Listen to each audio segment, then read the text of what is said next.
नमस्कार मित्रांनो, आनंदी या मालिकेच्या येणाऱ्या काही भागामध्ये मित्रांनो एक आता जबरदस्त असा ट्विस्ट आपल्यासमोर येणार आहे आणि त्या ट्विस्टमध्ये आता समिधाची सावली बनून ती युगंधरचं मन कसं जिंकते आणि युगंधरने आनंदीचा बायको म्हणून स्वीकार कसा केलेला आहे. युगंधरचं मन जिंकून सगळ्या मुलांना मात्र आता समिधाच्या बाबतीत असा कोणता चमत्कार घडून आणलेला आहे. समिधाची सावली बनून ती कसं युगंधरच्या मागे राहते आणि सगळ्यांसमोर सत्याचा उलगडा करून आनंदी, विद्याधर आणि आता बाकी शिल्पा यांना कसा धडा शिकवते. कारण शिल्पासुद्धा आता हात जोडून आनंदीची माफी मागणार आहे. हे आपण आजच्या ह्या व्हिडिओमध्ये पाहणार आहोत. आणि त्यात म्हणजे दाराशी आलेली एक जोगतीन आणि जोगतिनीने केलेला सगळ्या सत्याचा उलगडा हा मात्र आज या व्हिडिओमध्ये आपण बघणार आहोत. त्यासाठी मित्रांनो व्हिडिओ शेवटपर्यंत नक्की बघत राहा आणि जर तुम्ही आपल्या चॅनलवर नवीन असाल तर चॅनलला सबस्क्राईब करण्यासाठी मात्र विसरू नका, जेणेकरून तुम्हाला आनंदी या मालिकेचे असेच नवनवीन ट्विस्ट पाहायला मिळतील. तेव्हा मित्रांनो हे बघा, मालिकेमध्ये युगंधर जेव्हा शुद्धीवर येतो तेव्हा युगंधर इतका डेरिंगबाज झालेला असतो. विद्याधरला आता त्याने पूर्णपणे पायाशी तुडवलेलं असतं आणि पायाशी तोडून त्याला त्याची लायकी दाखवून दिलेली असते. आणि आता शेवटी मात्र विद्याधरला म्हटलेलं असतो की आता जर यापुढे माझ्या मुलांच्या आणि माझी धर्मपत्नी आनंदी युगंधर निंबाळकर हिच्या जर वाटा गेला आणि त्यांच्या विरुद्ध काही कट कारस्थान जर केलं तर माझ्या इतकं वाईट कोणी नसेल, मी तुला नाही सोडणार. तेव्हा आता युगंधरने आनंदीला सांगितलेलं असतं समिधाबद्दल. मला असं वाटलं होतं की खरंच मी जेव्हा या घरामध्ये समिधा गेल्यानंतर तुला बायको म्हणून घेऊन आलो आणि योग्य अशी व्यक्तीची निवड मी केलेली आहे. कारण समिधाप्रमाणे प्रत्येक गोष्ट तू करत होती आणि आज मात्र मला त्याचा अभिमान वाटत होता की तू खरंच समिधासारखी आहे. आत्तापर्यंत या घरासाठी तू सर्व काही केले, परंतु मात्र आता एक गोष्ट तू चुकलीस. कारण तू घर सोडायला नको होतं. कारण आता युगंधरला असं वाटतं की म्हणजे आनंदीने कधीही हे घर सोडू नये. आता मी जरी असलो किंवा नसलो पण युगंधर तिला बरोबर सांगतो आणि समिधाची सावली बनून तुला या घरामध्ये आता राहायचं आहे, मुलांचं मन जिंकायचं आहे आणि मुलांचं मन जिंकून आता तुला ह्या युगंधरच्या मनातसुद्धा जागा निर्माण करायची आहे. कारण आनंदी तुझा तो हक्क आहे. युगंधर तिला सर्व काही समजवतो. आनंदीला फारच आनंद होतो. आनंदी म्हणते की खरंच मालक साहेब इतके चांगले आणि त्यांनी मला पुन्हा एकदा एक संधी दिली. जी चूक मी केली होती आणि ती चूक मात्र आता मला परत करायची नाही, म्हणून आनंदी इतकी खुश होते आणि खुशून मात्र ती कामाला लागलेली असते. त्यानंतर आता जे काही हा पृथ्वी आहे, पृथ्वी विचार करतो की खरंच आनंदीने जे काही आत्तापर्यंत केलेलं आहे तर ती प्रत्येक गोष्ट आनंदीने आपल्यासाठीच केलेली आहे. आपण मात्र आनंदीच्या बाबतीत खूप मोठी चूक केली. आणि त्यानंतर आरती मात्र ही जेव्हा ह्या पृथ्वीच्या ऑफिसमध्ये आलेली असते, कारण काहीतरी तिला डिस्कशन करायचं असतं आणि जेव्हा ती तेथे आलेली असते आणि ती म्हणते की बघितलंस का तुझी शिल्पा आत्या आणि तुझा तो विद्याधर काका यांनी कसे घाणेरडे गलिच्छ आरोप आपल्यावर केलेत. अरे आपली काही चूक नसताना तरीसुद्धा आपल्यावर इतके आरोप करण्यात आले. मग तूच मला एक गोष्ट सांग, आपण हे सर्व कसं काय. आणि तर लगेच आता पृथ्वी म्हणतो की हो ना. आता आरती त्याला सगळं काही सांगते. आरती म्हणते की अरे तू आनंदीच्या बाबतीत खूप चुकीचा विचार करतोस. पृथ्वी, अरे तिने तुझा जीव वाचवलेला आहे आणि तू तिच्याबद्दल इतका चुकीचा निर्णय कसा करू शकतो. जेव्हा तुमच्या घरामध्ये आता तुझं जे काही हा कार्यक्रम होता त्या पार्टीत म्हणजे तिने झुंबर अगदी स्वतःच्या अंगावर म्हणजे ओढून स्वतःच्या अंगाचा विचार केला नाही, स्वतःच्या जीवाचा. आणि ती तुझ्यासाठी मात्र इतकी लढली, रक्तभंबाळ झाली, पण तिने तुमचे जीव वाचवले. आणि जे आनंदी तुमच्यासाठी इतकं सर्व काही करू शकते आणि त्या आनंदीसाठी मात्र तुम्ही इतकं कसं बोलू शकतात त्या आनंदीबद्दल. आणि त्याच वेळेस आता तेथे आबा आलेले आहेत. आबांना आता हे आनंदीबद्दल समजतं की माझी आनंदी घर सोडून गेली होती. आबांना धक्काच बसलेला असतो. आबा हे घाईने आनंदीला घ्यायला येतात. आनंदीला म्हणतात की आनंदी चल आत्ताच्या आत्ता, या घरात मी तुला नाही ठेवू शकत. कारण जे तुझ्यावर झालेलं आहे, जे अन्याय तो मी नाही सहन करू शकत आणि या घरात तुझ्या जीवाला धोका आहे. आनंदी तुला कळतं का, तू प्लीज लवकरात लवकर चल.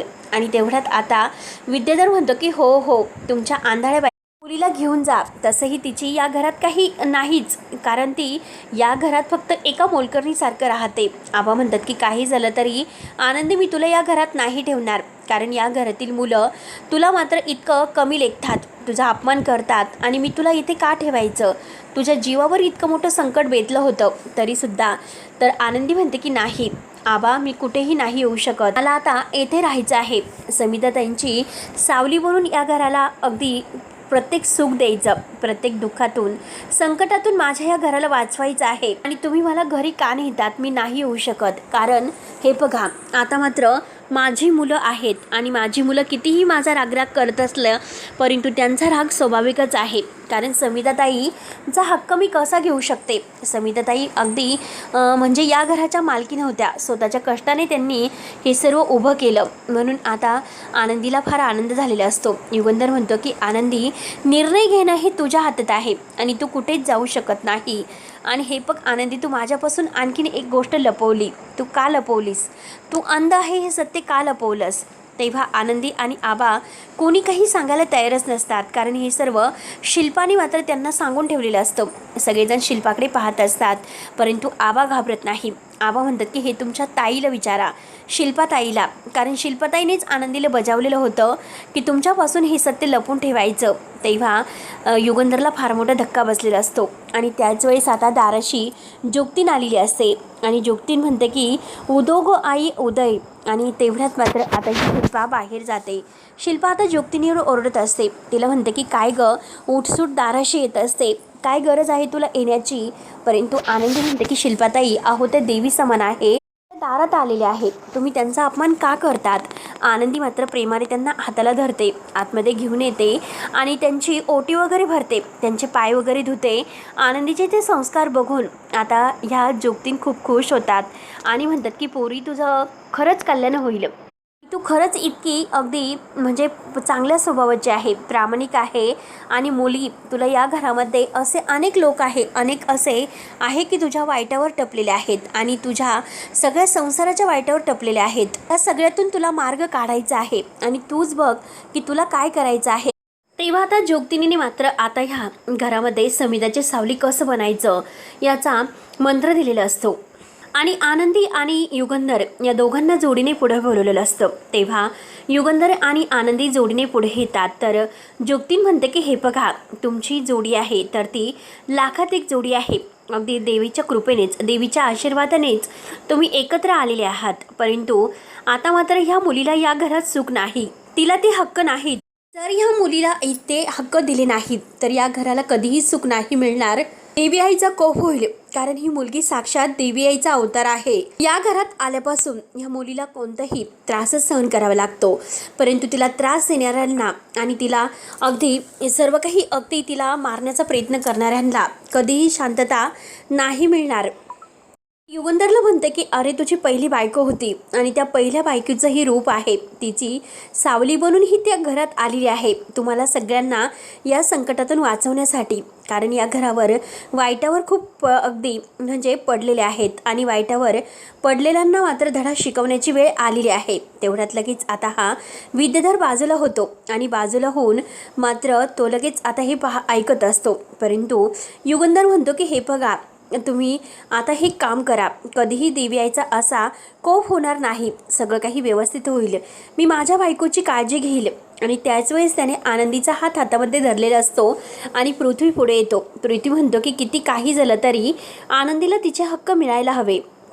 आनंदीला मात्र आता म्हणजे मालक साहेबांच्या म्हणजे माझ्या ह्या युगंधर निंबाळकरांच्या आयुष्यामध्ये जागा मिळालीच पाहिजे. आबा आलेले आहेत. आबा हे सर्व बघत असतात. आबा आता म्हणतात की आनंदी, चल तू आपल्या घरी, तुला जर या घरात हक्क देणार नसेल तर. आबा मात्र आनंदीच्या हाताला धरतात आणि तिला तेथून घेऊन जाण्याचा प्रयत्न करत आहे.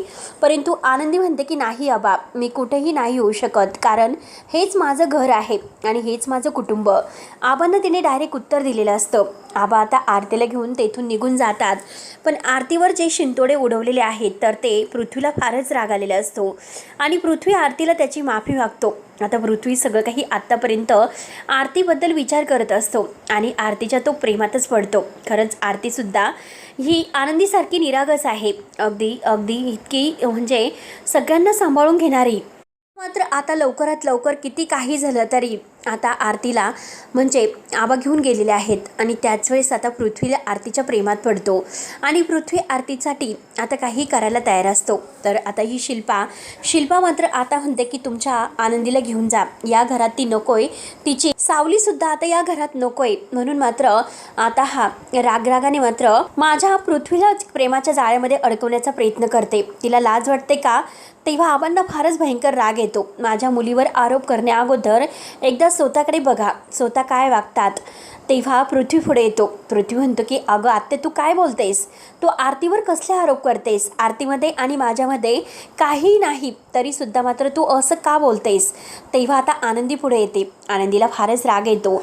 आनंदी म्हणते की शिल्पाताई, आत्तापर्यंत तुम्ही खूप काही अपमान करत आला, परंतु आज मात्र मी तुमचं बोलणं ऐकून घेणार नाही. कारण तुम्ही माझ्या बहिणीविरुद्ध चिडलेले आहात आणि माझ्या बहिणीच्या विरोधात असे जे काही कटकारस्थान केलं, तिच्या चारित्र्यावर जर शिंतोडे उडवले तर मात्र ऐकून घेणार नाही आणि मी आवाज उठवेल. कारण आत्तापर्यंत तुम्ही मला खूप त्रास दिला आणि आता मात्र आनंदी पेटून उठलेली असते. आनंदीला खूप राग आलेला असतो कारण जुक्तिनीने आता जे सांगितलेलं आहे त्यामुळे आता आनंदीमध्ये एक वेगळीच आता अशी ऊर्जा निर्माण होते. आनंदी एकदम समिधाप्रमाणे वागायला सुरुवात करते. जुक्तिनीने असा आशीर्वाद तिच्या डोक्यावर हात ठेवून दिलेला असतो. त्यामुळे आनंदीची जी काही आता ही वागण्याची जी काही स्वाभाविक आहे ती कडकपणाची वृत्ती आनंदीने दाखवलेली असते. आनंदी म्हणते की शिल्पाताई, यापुढे जर माझ्या मुलांना आणि माझ्या बहिणीवर जसे आरोप केले तर माझ्या इतकं वाईट कोणी नसेल. म्हणून आनंदी शिल्पाला म्हणते की जर घरात राहायचं असेल ना तर मात्र आता व्यवस्थित राहायचं, असले आरोप करायचे नाही. युगंधर म्हणतो की काही झालं तरी शिल्पाताई तुला आनंदीची माफी मागावी लागेल. म्हणून तो शिल्पाला म्हणतो की माफी माग, नाहीतर हे घर सोड, या घरातून निघून जा. शिल्पाला फारच राग येत असतो. शिल्पा म्हणते की ठीक आहे, आता मात्र ह्या घरात मला राहायचं नाही.